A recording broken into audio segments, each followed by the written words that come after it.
hi again. Welcome back. Yeah, happy 2022. Happy New Year. Yeah, very exciting. I hope everyone's had a good start of the year. Yeah, hopefully 2022 has not currently been like 2020 part 2. I've been seeing lots of memes going around. I saw that too, yeah. With that. And I'm Megan. And I'm Ella, and this is Modern Medieval, the podcast.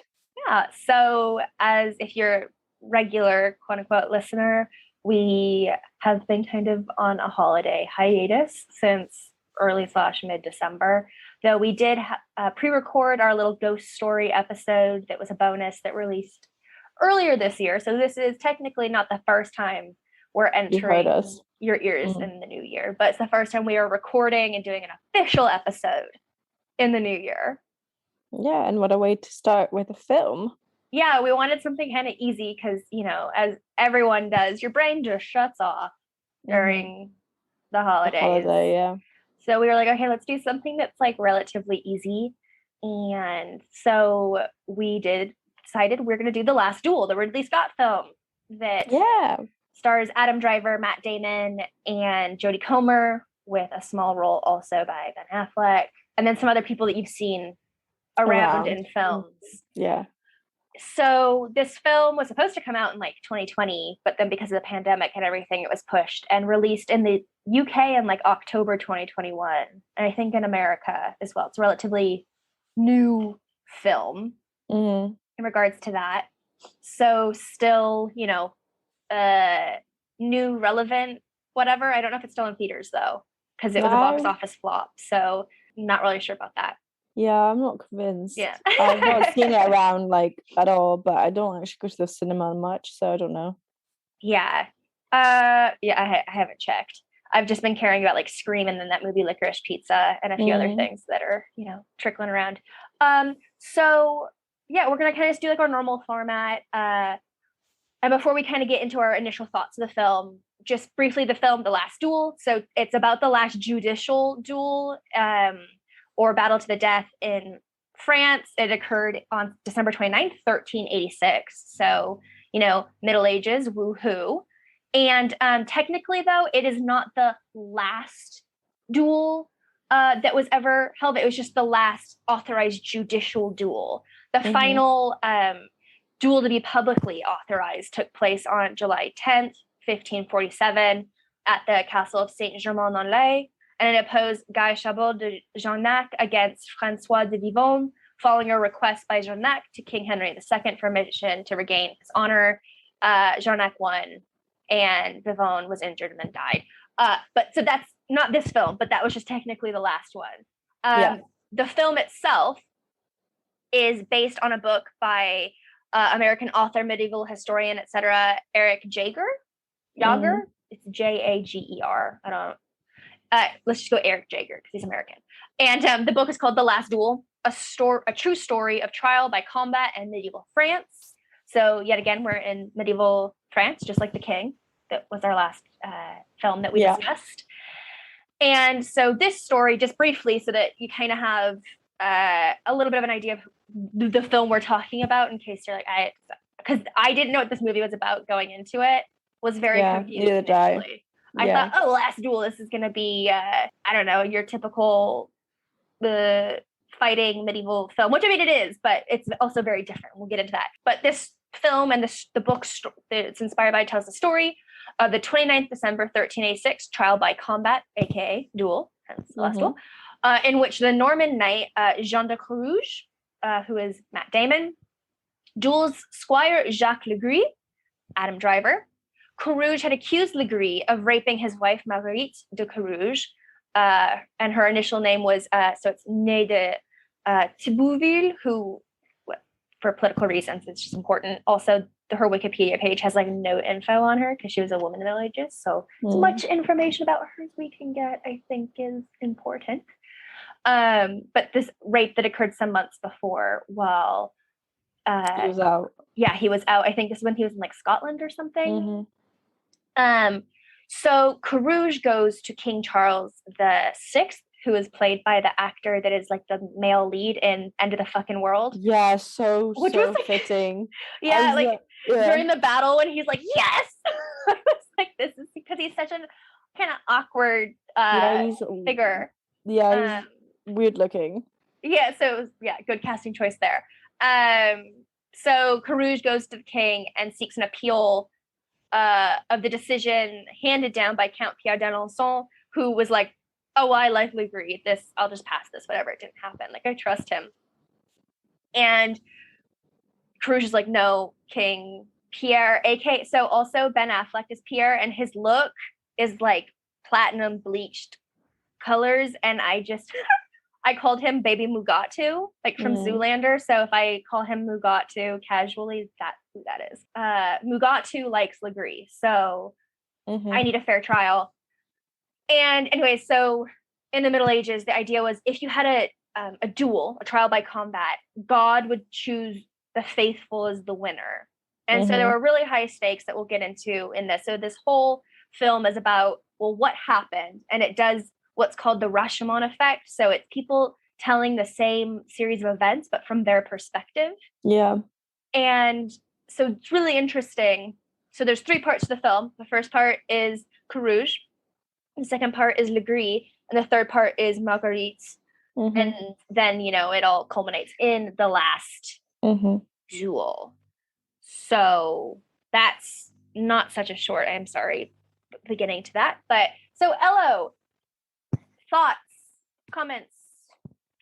So I thought it was quite like very much the first 2 parts obviously were very male gazy. But even then, like the subsequence of events like felt very close to home.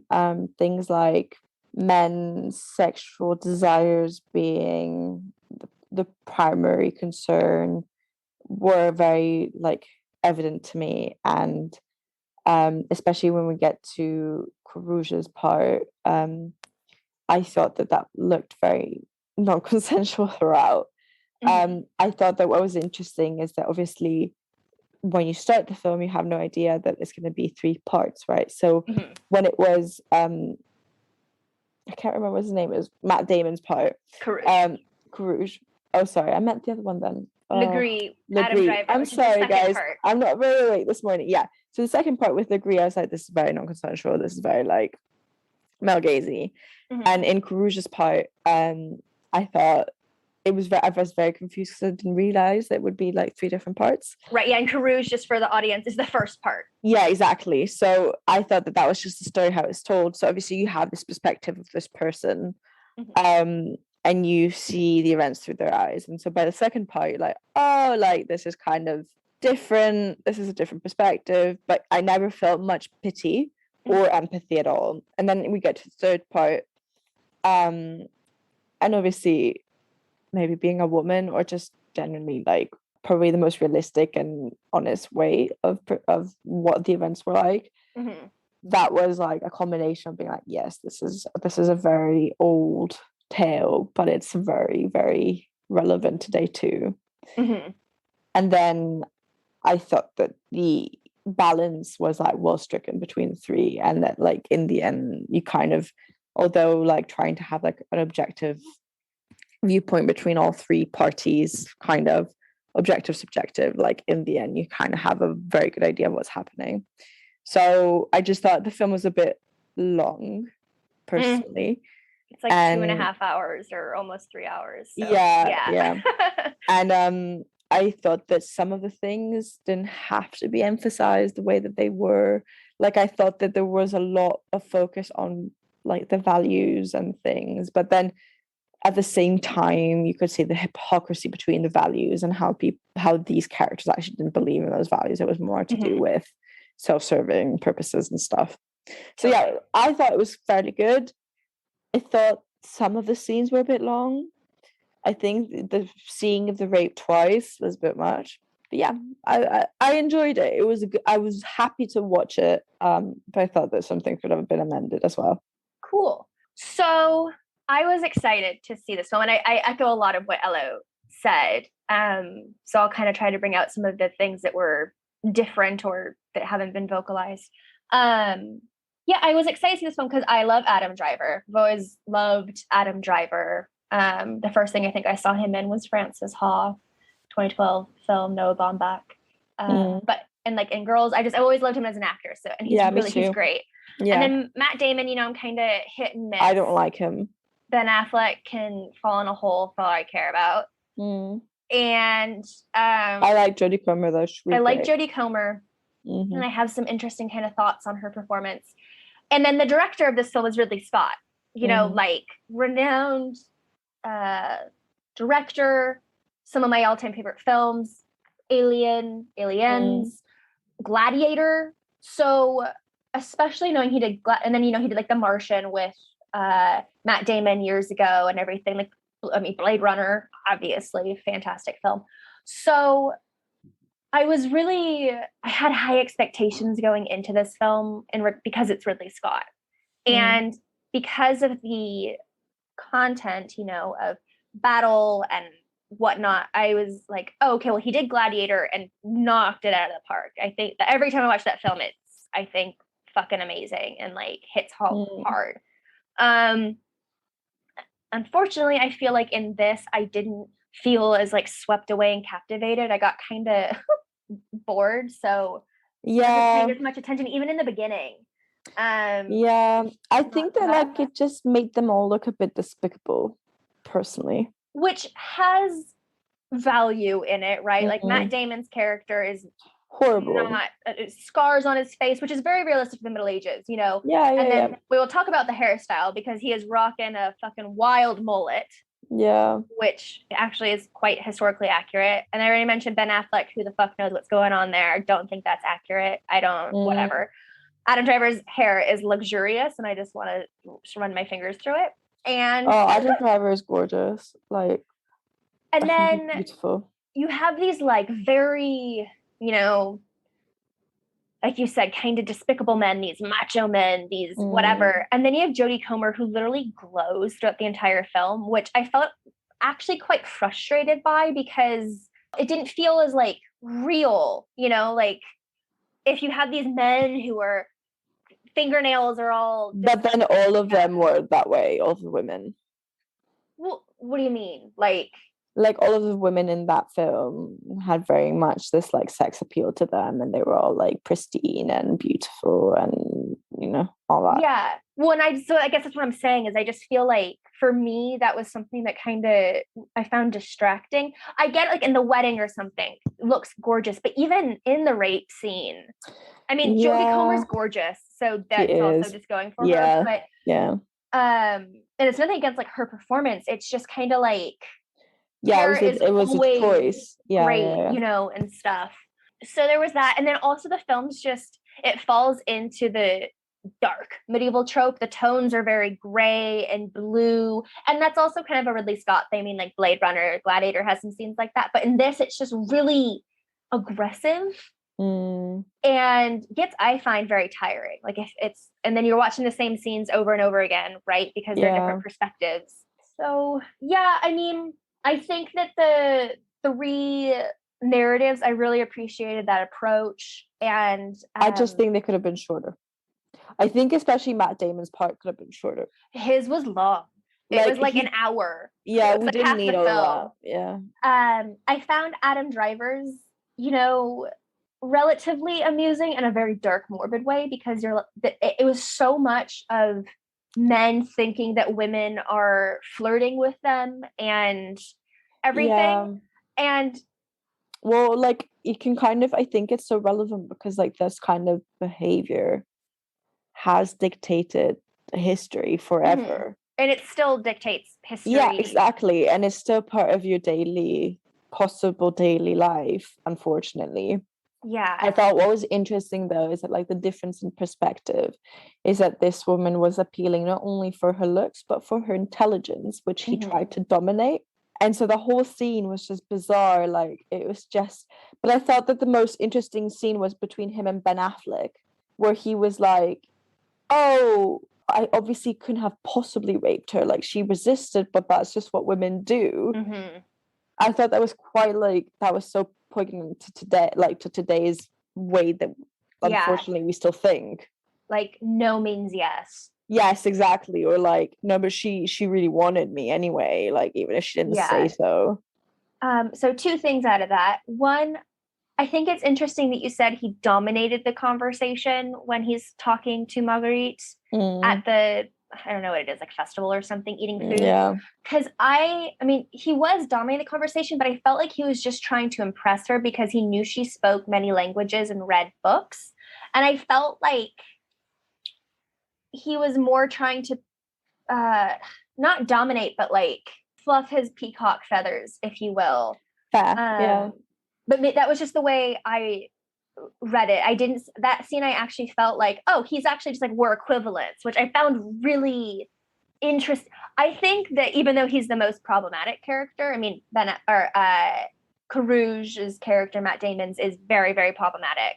He's more I hate brutish. him. Like, yeah, I just like, oh, come on. Yeah, no, I like when I got to Marguerite's part, because in the first part you kind of have this thing where he's like, oh, like, you know, everything's gone wrong for me. He's the underdog. Yeah, exactly. And then you get to Legree's part and you're like, no, actually he's a bit of a dick.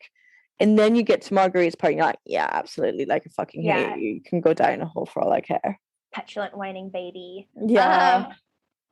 So yeah, I found Legree's part so fascinating because he was known as like a womanizer, and that's not something that he was ashamed of, but he was also a hard worker. You know, like one of the other scenes where Mugatu, aka Ben Affleck, walked in and was like drunk, and he's like, stop counting and doing the things, and Legree is like, no, I work better alone. I'm, you know, abacusing or whatever. And I just felt that scene, I don't know, I feel like he was, I don't know, Legree, I think they did a really good job making it complicated, not saying the rape's okay, but no, but it self-deluded. Yeah, like it was clearly, how to put it, like I feel like in a context where that was just the norm, he just couldn't conceive that he'd done something wrong. Exactly. But like that to me is indicative of the times or of like the type of person he was or the circle he was in. So it was complicated, but like I feel like that type of pain that you could see him go through was still like, it wasn't evil. Like he clearly hadn't, like, you know, it wasn't like he'd done something terrible knowing that it was terrible. He'd done something that he didn't even think was terrible, you know, so it's quite it's complicated. It was very like passion mood, because there are scenes kind of leading up to the rape where he is honestly swept away and taken by Marguerite because she's smart, because she can read, you know, because she's witty and all. And, you know, they show in her part, she can manage herself and manage the estate. And Adam Driver or Legree values that and sees that, and also understands that Carouge is a bumbling like opposite butthead. So Legree is frustratingly placed in this kind of almost like anti-hero position because you don't want to root for him. No, but like you don't want to root for him. The final duel, and we'll get to that, you know, at the end. But during the duel, I was like, who am I rooting for? Because, and that I was rooting for her. I was just rooting for her. Like, these two men are disgusting. Like, they can go die. I don't really care. And frustratingly, by rooting for her, you are by extension rooting for Carouge. Carouge, yeah, of course, because otherwise she would have died, because she would have been. Yeah, and we'll get to that because the whole fucking there's a lot of things that are just. There's one thing I didn't really like about the film, which was the final scene, because obviously, spoiler, she lives because Carouge wins. But I found that the lingering on her face once Carouge died, I felt like there was a bit of doubt as to whether the rape happened. Like I felt like that like to me that felt like there was a question in place as to whether, you know. Yeah, we'll get to that because that's something I really want to talk about. No. I'm glad that you brought it up. So like okay, that was we kind of touched on the first part, like dominating the conversation. My second kind of question that I want to get into, and you know, content warning, we are going to kind of just dive into the rape scene, is how that scene was acted. So briefly before we dive in, that scene was only filmed once. Ridley Scott made sure that he had a bunch of different cameras so that he could I have to do this twice. Yeah, because it's traumatizing. I felt like such an asshole because all rape is upsetting, but being the horror fan that I am, and like having watched I Spit on Your Grave numerous times for articles and stuff like that, I didn't find it as violent. Yeah, or like beastly, which I guess is kind of a good thing. I feel like that might be like a testament to it was done well for an audience that maybe didn't know they were going in to see a rape scene. I just found that really interesting, especially in the way that we talked about Adam Driver. It felt very real, right? Like it felt like that could happen. Yeah, I mean, it wasn't. Yeah, exactly. I think that's like it didn't. I think that, you know, sometimes we have this perception of rape that it's super overtly violent and like super monstrous, and it's monstrous, but yeah, it's a pain that obviously, in a way, I don't believe this, but people think that it's open to interpretation, right? Right. Which is why, like, it was interesting. I found that scene very, so go into it and I'll comment. Yeah, I mean, it's very harrowing, and please don't be like, oh my God, Megan does, like, it's a violation and it's horrible. I just found it really interesting because I didn't realize how fucking violent and sensational, I guess, the scenes that I had previously watched were. Like, I knew, it's a horror film. I know these things. Like, Jennifer, or I Spit on Your Grave is like very well known for being like, people turn it off and stuff. Yeah. It was a weird reckoning or awakening for me in that moment. Anyway, so they filmed the scene once, and the dialogue, because, you know, it's the same scene but different perspectives. We know that Adam Driver's part, right, when he goes in as Legree, he's very much like, I love you. And when he's like spins her around and she's saying no, but it's kind of like, oh, but I'm playing around, you know. And the difference in volumes between the two scenes is insane. Yeah, and like he takes her to the bed, which she's like trying to run to, and he straddles her, and, you know, she's like, no, please don't. And then he flips her over so that she's on her stomach with her legs kind of on like a, I don't know, ottoman beneath the bed. Maybe they prayed on that. Maybe, or it's just one of those kind of like, and yet proceeds to violate her from behind. And it's actually quite quick, maybe 30 seconds, the act itself. And then, you know, he takes a brief moment, right? Because he loves her, loves her, and leaves her. And then he's like, don't feel guilty because you enjoyed it. Don't tell anyone, your husband will kill you. And all these things, and leaves. So that's his end, right? Like, we get the perspective on that one. But Marguerite's perspective, I want to hear your thoughts first, Ella, on kind of. Okay, so I thought it was really interesting because I think that there was something quite realistic between the two portrayals, in that, like, his perception was that she was enjoying it. And she wasn't fleeing, and she wasn't like, she didn't feel comfortable. Like, it was clearly like, if he were to like question himself, probably would have thought that she wasn't into it at all. But like, it didn't sound as horrible. Whereas her part, like, there's a lot of close-ups to her face, there's a lot of screaming, there's a lot of please no, please stop, please don't do this, don't go there, like, let's, like, please just leave me alone, please leave, like, you know, that kind of thing. There's no seduction. It's just violence. And I thought that was like, realistically, that's probably how it does happen. And for our audience who don't know, a vast majority of rapes are enacted by either family members or someone that is like a close friend or relative.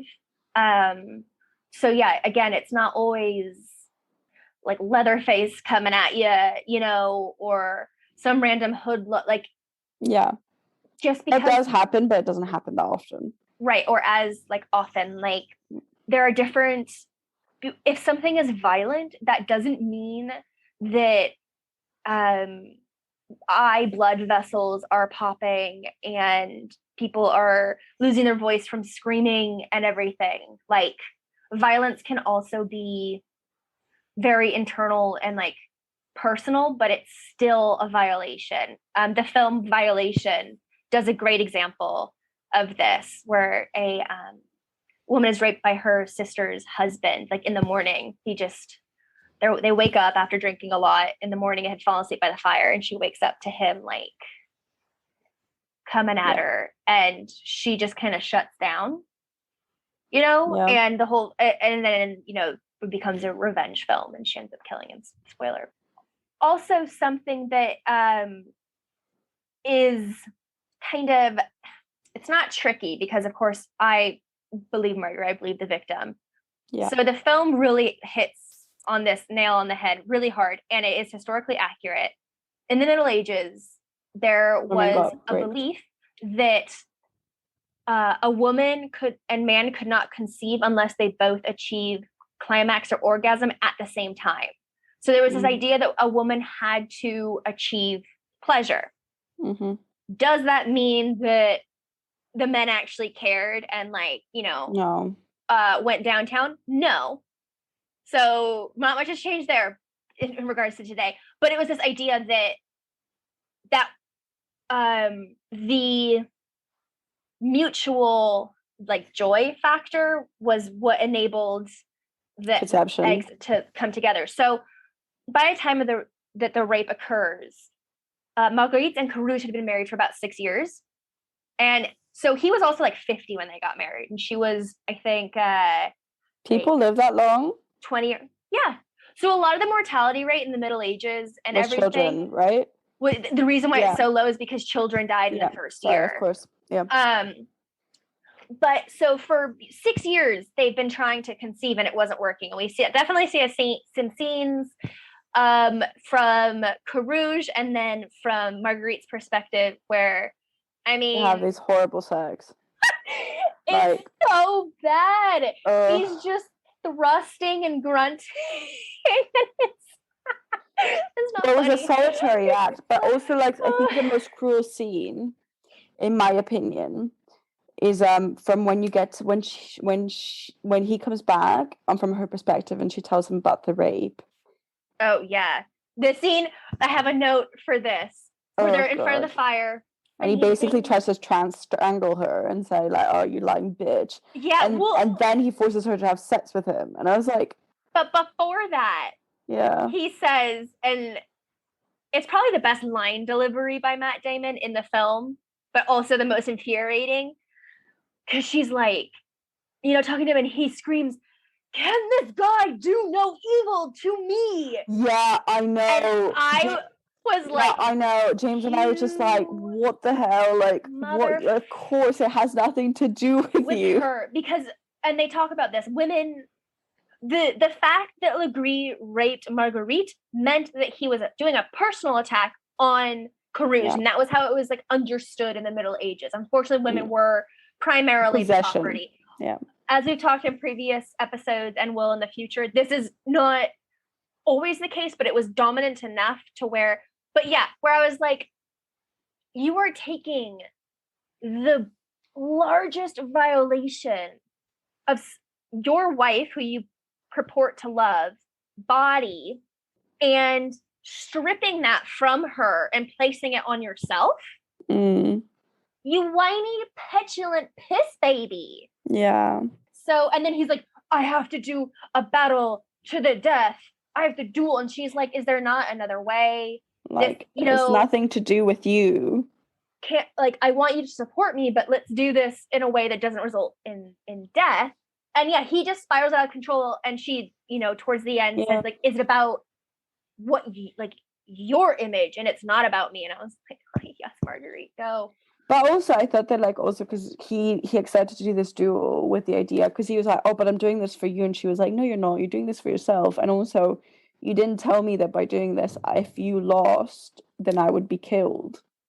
Yeah. So, She, because she didn't know this, because she doesn't know those high laws. So, basically, So because Carouge petitions to the king, they have the judicial query, which is kind of where we get the perspectives in the film that we discover is where we're getting the perspectives from, because Carouge gives his testimony, and then Legree gives his testimony, and then we have a 6 months pregnant Marguerite giving her testimony, and that's the big crux in the film, because she gets impregnated during the rape.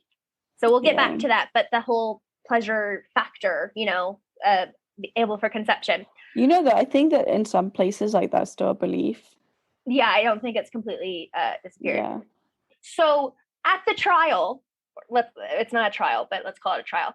We're at Marguerite's testimony, and they're saying, well, are you sure you're not lying? Are you sure you didn't enjoy it? Didn't ask for it? And she's like, no, getting emotional and trying to keep her posture, or composure, I should say. And the high priest or whatever is like, you do realize that if God deems that you are lying, you will be hair shorn, chopped off. You will be stripped naked and killed, dragged through the streets. Then you will have an iron gauntlet necklace tied around your throat and to your limbs, and you will be placed on a pyre and burned alive. And it takes about 30 minutes to burn. Yeah. And that is the punishment for a woman who bears false testimony against a man in the case of rape. But for a man, I guess battle to the death, but it's just like, oh, well, you joust and you get injured or whatever. And it is just like, what? Just the, I don't want to say barbarity, because that's always applied to Middle Ages, but the extremity of that measure for a woman, because it's a public spectacle, it's basically like saying women just suck it up and take the rape, which we find out is what Carouge's mother did, and that was supposed to be exactly representative of reality. It's just fucked up. So let's get to kind of that final scene and Marguerite's story before we get to some of the more fun tidbits that I have that are a bit more lighthearted. So yeah, in the final battle scene or duel, it's very well played out, very long, lots of fake outs and things like that. When we finally get Carouge brutally killing Legree, and in this whole film, which really, aside from the rape, isn't too violent, other than your standard some battle scenes. Oh, it was so good. I was like, what just happened? Because Carouge gets it's not a sword, but a dagger, a long-ish dagger, and uses his knee to help thrust the dagger through Legree's mouth in the back of his head. And it's just it was a bit much for me, who's not used to gore. Yeah. Oh, good. So then when that happens, and then we have a few kind of cut shots that linger on Marguerite's face, and giving this to Jodie Comer, phenomenal performance, because she's really great. I really love her. Yeah, there is a flicker in her eye that is upset. It's a very enigmatic facial expression, because like you were saying earlier, it begs a question of, did the rape occur, or the way that it was said, kind of thing. I don't know. I thought that was kind of, because we read up on it afterwards, and apparently it's not known if this actually did happen, or the way it happened. So that's right. What I really didn't like. I thought that was I thought that wasn't in that scene. I thought that reaction was appropriate, because realistically, you probably don't really, she'd been through enough, and the whole period leading up to that had been horrible for her anyway. Yeah. She did get the birth of her son whom she loved more than anything, and that was great. But I think for her, she came to terms with the fact that she had a husband who was an asshole, and she'd been through one of the most traumatic things that can happen to you. So I think that reaction to me wasn't so striking. But what I did find problematic was the ending, when it was just her with her son. I found that deeply disconcerting, and I thought there was too much of an allusion to victim blaming. or like women as liars and things like that. I didn't like it. Yeah. Well, and it's the only like golden scene in the film because they're sitting out in like a pasture. She's beneath a tree. It's gold tones, the babies. Yeah. I also felt in the rape scene.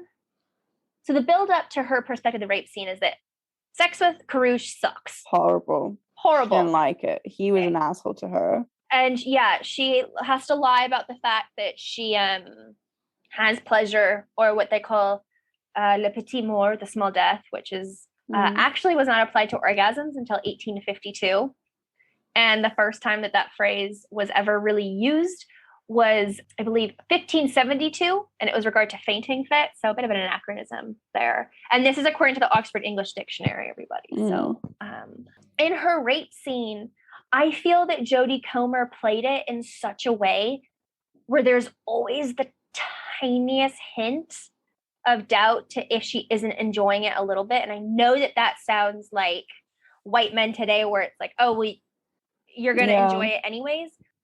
But, and I'm speaking specifically in the scene when Adam Driver or Legree has like penetrated her and she's on the bed, and her like grunts / moans, because obviously if you had someone penetrating you in a sensitive orifice that you do not want and are not ready for, it's gonna hurt and you're gonna make sounds.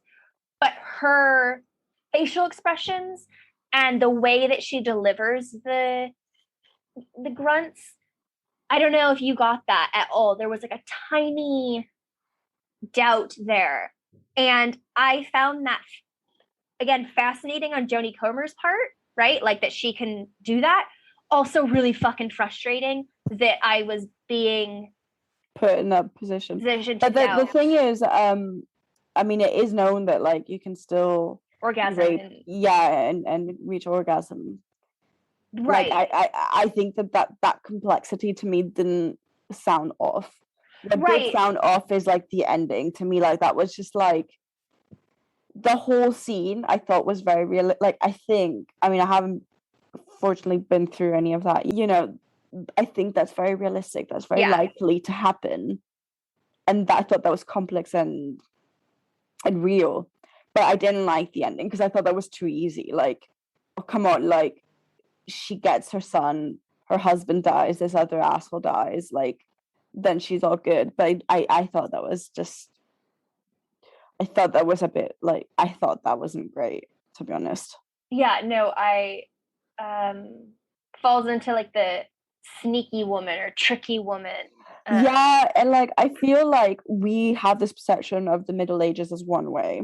And Ridley Scott, by choosing to make this film, he's choosing a perspective and choosing to portray something important. And so to fall into these like white trash things, I just thought like, why would you do, like, why would you go through the effort of doing all of this to then end it like that? Like he could have done something differently. The only kind of like counter that I can give, and it's not necessarily my opinion, but just to play devil's advocate, would be that women can be just as bad as men. But why would you do that film on that then? Like, right? No, I know, but I'm just saying, like, everyone can be a villain. I don't know, like, but I agree. But like the thing is, people who will go see this will have that ending, and lots of people who will go see this type of thing, you know, rape is very common in all cultures and all things. So like this is just reinforcing a stigma that we have. I thought that, I just was like, but you can portray women as being horrible in different contexts that don't have to be this. Yeah. No, I completely agree. Like I said, I was just playing devil's advocate. Yeah. Bottom line, rape, horrible. Don't do it. don't do it. Yeah. Ever. And if there is anyone that you know who has been raped, believe them and support them. Also, consent is sexy. Like active consent, having active consent in all moments. Yeah, even if it's a partner that you've been with for years, consent is important. It's essential. Well, it's not just important, it's essential. But it's also sexy. Yeah. Having someone who wants you to do those things to you is great.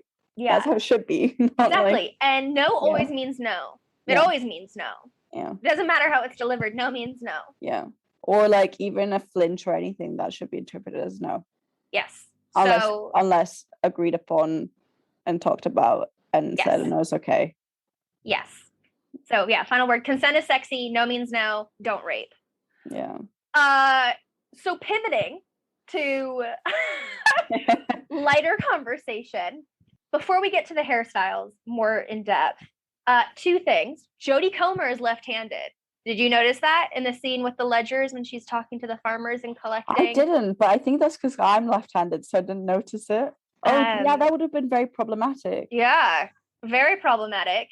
So a little like anachronism kind of thing there, because Satan or the devil is assumed to be left-handed. All evil comes, Jesus I mean, this was still a problem. God. Yeah, this would have been a problem until the 20th century, to be honest. So yeah, and so obvious. So like, I'm ambidextrous, highly ambidextrous. So and both my mom's parents are/were left-handed. My aunt is left-handed. My cousin's left-handed. Wow. So a lot of my family's left-handed. I'm ambidextrous, so like I'm left-footed but right-handed. But I do a lot of things with my left hand, like eat and brush my teeth and stuff.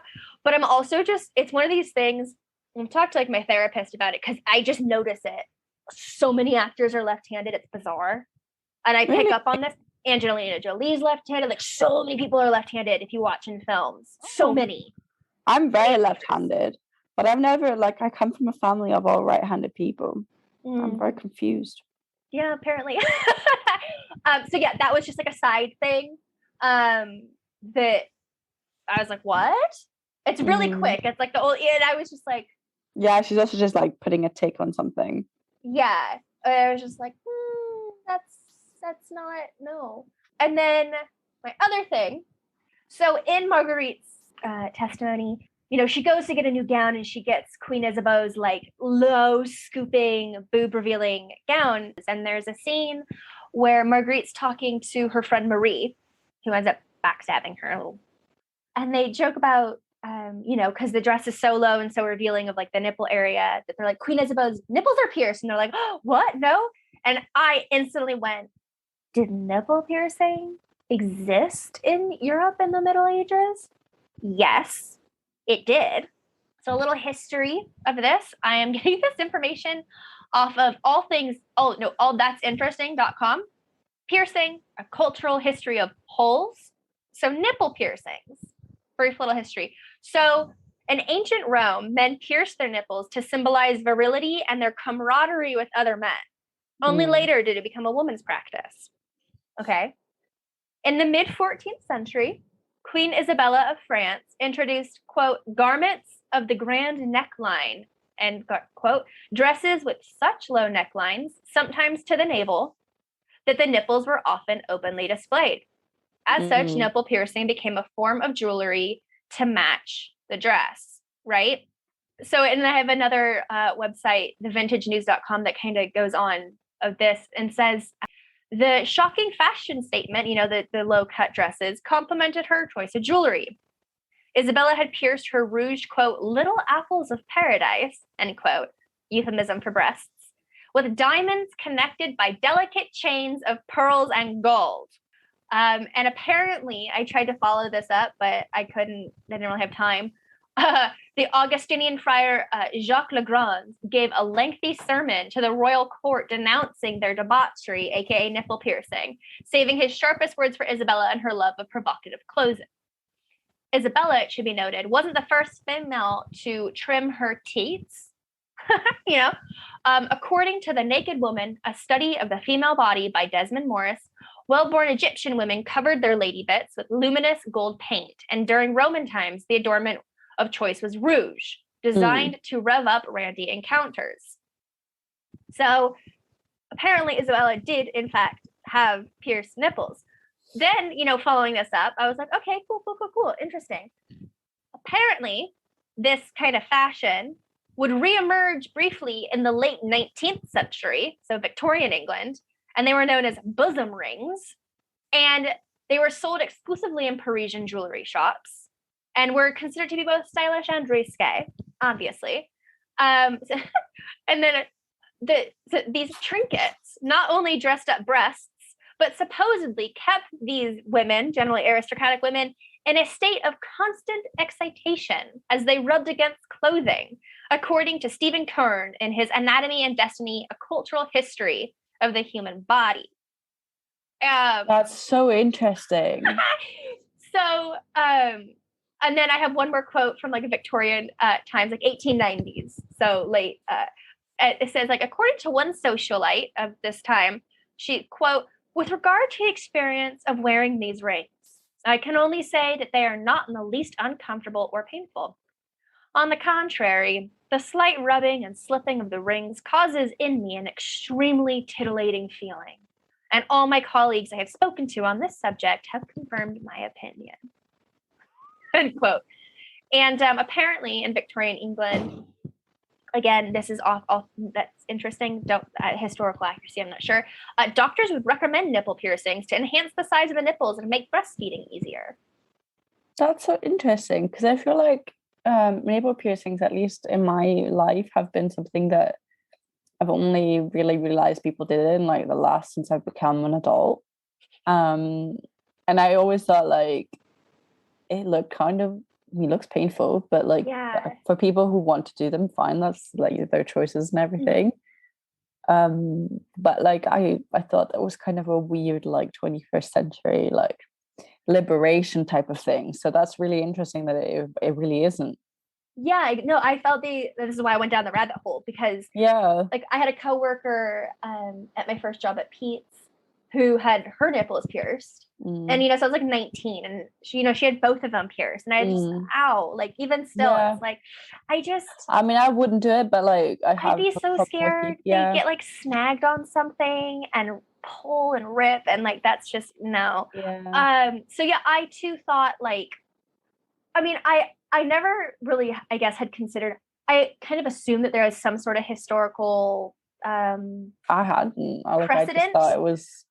Just because, I mean, in like my anthropology courses, and looking around the world in different kind of like body modifications and sacred body things, like the lip plates and ear plates and everything like it, that would make sense. But I just didn't know that like the fashion aspect of nipple piercing that Isabella had. Yeah, I thought that was a very 21st century thing, like a rebellious, like I'm taking autonomy over my body, and then also I just love the fact that, the Victorians were so sexually repressed, and yet you get a few women who are like, yes, but nipple piercings, they arouse a lot of people. My high-collared.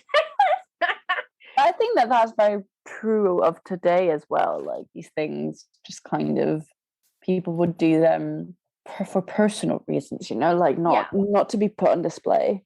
Right. But Queen Isabeau definitely did it to have them on display because the dresses were so low punch. So that, was a fun rabbit hole to go down.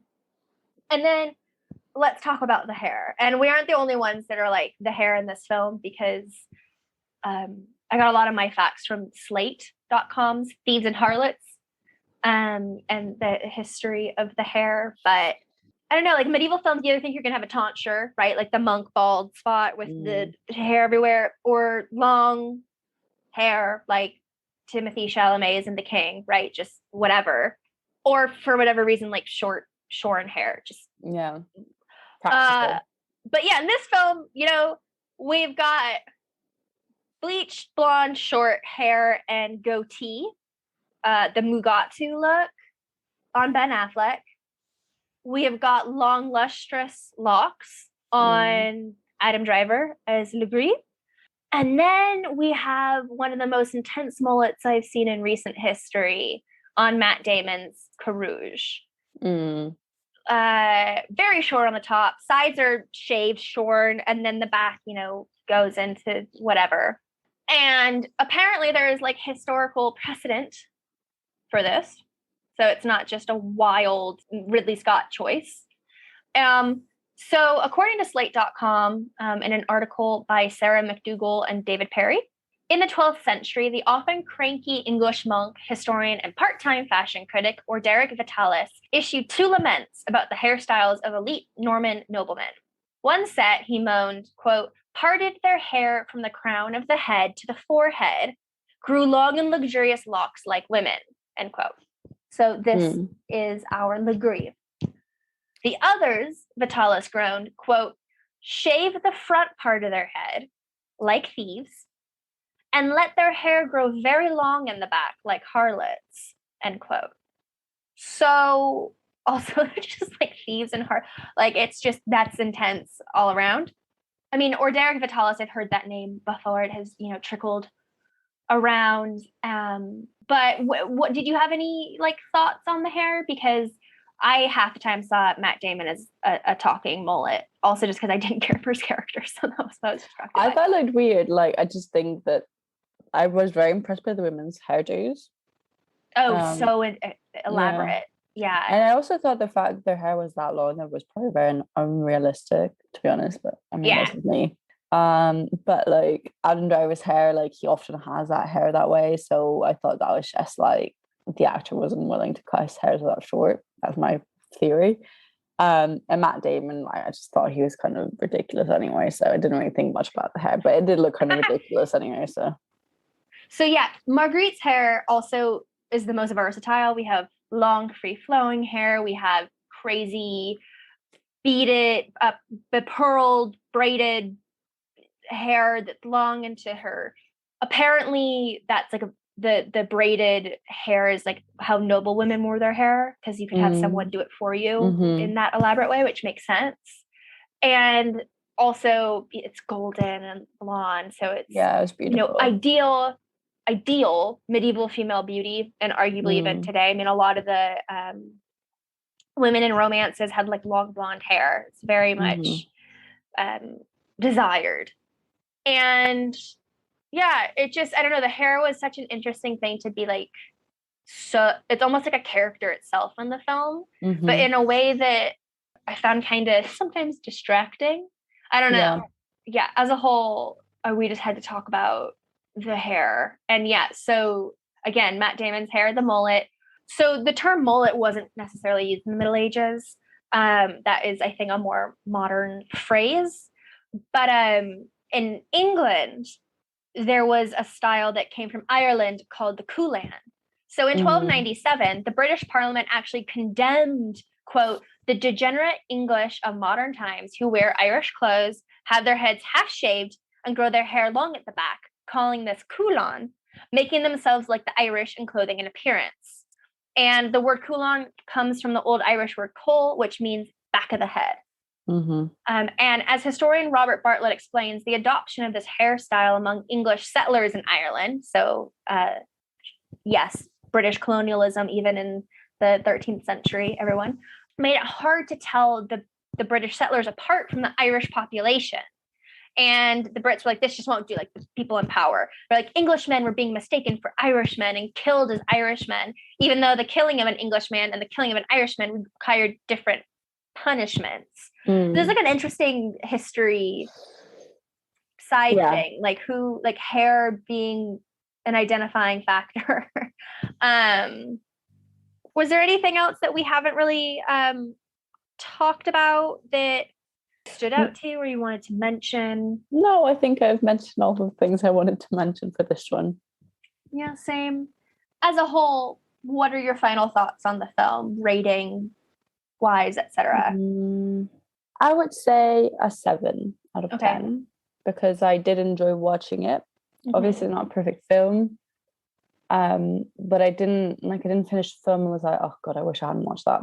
So like for me, that's a film that works fairly well. 7, not like 9 or 10, because there were lots of problems to it. And I thought it was interesting. I think this year, at least, I feel like there's been quite a lot of medieval based films, which I'm all for. So yeah, these historic timepiece epics are kind of having a return. It's they are interesting. I would give the film a 6.5. Fair. So a little below yours. I'm glad I watched it because I wanted to see it. It's not one that I'm necessarily like gotta see it again. Yeah, and I don't think I'm gonna rewatch it actually. I mean, maybe it's one of those films where like if it's on the television, I might keep it on, but that's only if there's nothing else on it. I just want something in the background. Yeah, not my favorite Ridley Scott film. But if you're interested in the politics and problems of Middle Ages France, then I would give it a suggestion, Yeah. So yeah, Ella, why don't you do your thing? Yeah, before we sign off, we wanted to ask you kindly to rate our podcast. If you haven't already, that would be very, very kind. If you enjoy the content, obviously if you don't enjoy the content, don't worry about it. Yeah, so please find us on Apple Podcasts, Spotify, YouTube, Amazon, basically anywhere you really want to listen to podcasts, you will find us. We're on YouTube as well. Just type Modern Medieval Podcast. If you want to interact with us, please know that we are on social media. We've got an Instagram. Our handle is podcast.modern.medieval. We are on email. It's modern.medieval.podcast@gmail.com. We've got a Facebook group and a Facebook page. It's Modern Medieval Podcast. And finally, we've got a Twitter page. Yeah, you can find us on our Twitter at medieval_modern. That's our handle. And also, just to clarify, with what Ella was saying, Spotify has the new feature that allows you to rate us. So I mean, rate us wherever, but Spotify's is new. So the more we get now, the better it makes us look. Also, we do have some exciting things brewing in regards to potential new look, which we're very excited about. Once that develops further, we will share. Yeah, until next time, I'm Megan. And I'm Ella, and this is Modern Medieval Podcast.